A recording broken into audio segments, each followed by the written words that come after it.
এমন একটা খাবার যার জন্ম চীনে নয়, তবুও আমরা সবাই চাইনিজ খাবার বলি।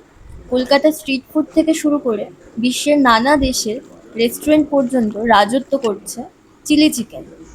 চিলি চিকেন আসলে ইন্দো চাইনিজ খাবার, অর্থাৎ এটি ভারতীয় ও চীনা রান্নার সংমিশ্রণে তৈরি একটি রেসিপি। চিলি চিকেনের জন্মস্থান হিসেবে পশ্চিমবঙ্গের কলকাতাকে ধরা হয়। কলকাতার চীনা সম্প্রদায় এই খাবারকে জনপ্রিয় করে তোলে।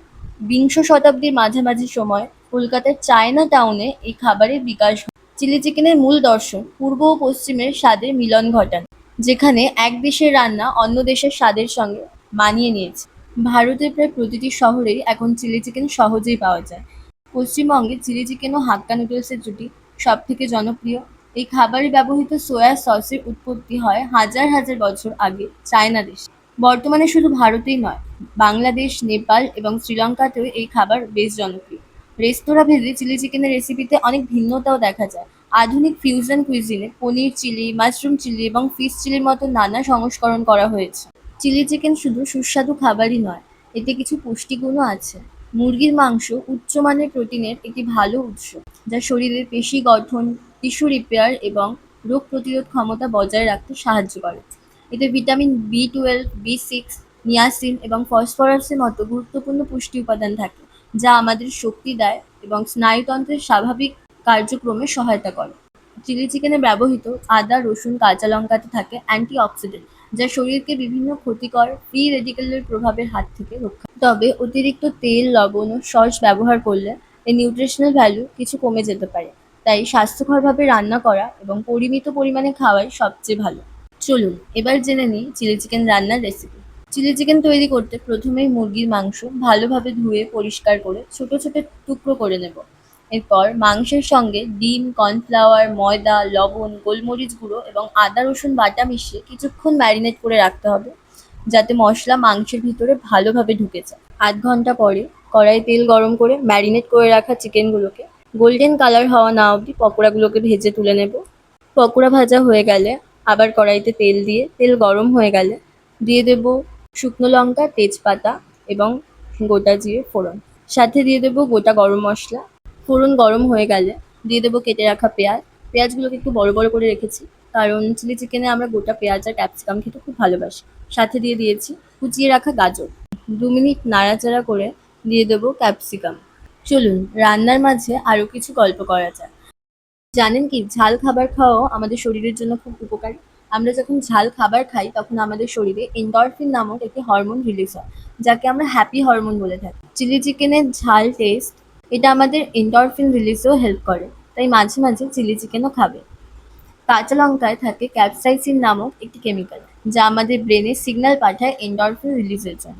অনেক সময় সায়েন্টিস্টরা মনে করেন ঝাল খাবারের জনপ্রিয়তা গরম আবহাওয়ার দেশের সঙ্গে সম্পর্কিত। চিলি চিকেন রান্নায় পকোড়া ভাজার সময় যদি আমরা কর্নফ্লাওয়ার ব্যবহার করি, তাহলে পকোড়া হবে মচমচে। এবং এই কর্নফ্লাওয়ার যদি আমরা গ্রেভি বানাতেও ইউজ করি, তাহলে এই গ্রেভি ঘন করতেও হেল্প করবে। চিলি চিকেন রান্নার সময় আমরা লাল, হলুদ, সবুজ বিভিন্ন ধরনের বেল পেপার অর্থাৎ ক্যাপসিকাম ব্যবহার করতে পারি, কিন্তু আমি শুধুমাত্র সবুজ ক্যাপসিকামই ব্যবহার করেছি। আপনারা চাইলে যে কোনো কালারের বেল পেপার ইউজ করতে পারেন। চলুন এবার তাহলে তাড়াতাড়ি রান্নাটা করে ফেলি। পেঁয়াজ, ক্যাপসিকাম, লঙ্কা এগুলো হালকা করে ভাজা হয়ে গেলে দিয়ে দেবো কুচিয়ে রাখা টমেটো। টমেটোর ওপরে ছড়িয়ে দেবো পরিমাণ মতো লবণ।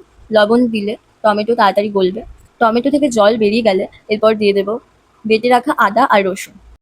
2 মিনিট নাড়াচাড়া করে দিয়ে দেবো হলুদ গুঁড়ো, লঙ্কা গুঁড়ো, জিরের গুঁড়ো, যা যা মশলা রান্নায় ব্যবহার করি সব কিছুই একটু একটু দিয়ে দেবো। 5 মিনিট পর নাড়াচাড়া করে দেখবো মশলা থেকে তেল ছাড়লো কিনা। মশলা থেকে তেল ছাড়লে এরপর দিয়ে দেবো বড় বড় করে কেটে রাখা পেঁয়াজ আর ক্যাপসিকাম।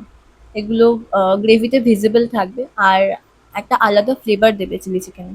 এরপর গ্রেভি বানানোর জন্য আমাদের নিতে হবে 2 চামচ সয়া সস, 2 চামচ টমেটো সস এবং 2 চামচ চিলি সস এবং সামান্য ভিনিগার।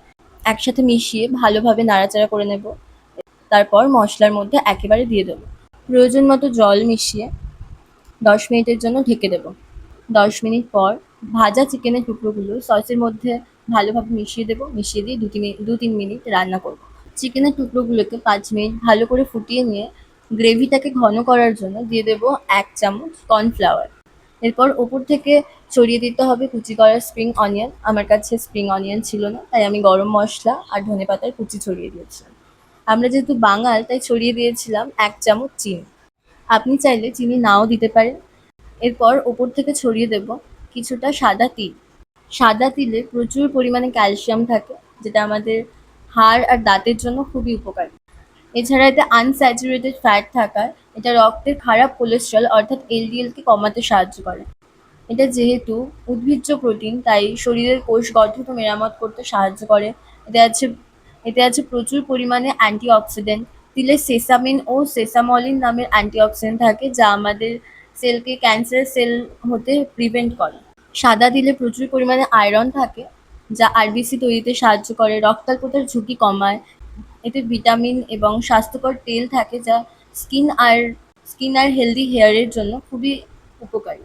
ম্যাগনেসিয়াম থাকে, যা স্নায়ু পেশির স্বাভাবিক কার্যক্রমের ক্ষমতা বজায় রাখে। আজ এই পর্যন্তই থাক। আমাদের চিলি চিকেন তো সার্ভ করার জন্য রেডি। এবার খেয়ে দেখতে হবে কেমন হয়েছে। আপনারাও একদিন এইভাবেই চিলি চিকেন বানিয়ে খেয়ে বলবেন কেমন হয়েছে। আজকের ভিডিও এই পর্যন্ত। ভিডিওটি ভালো লাগলে লাইক, কমেন্ট এবং শেয়ার করুন, এবং এরকম আরও ভিডিও পেতে আমার চ্যানেলটি সাবস্ক্রাইব করুন। ভালো থাকবেন, সুস্থ থাকবেন। Thank you.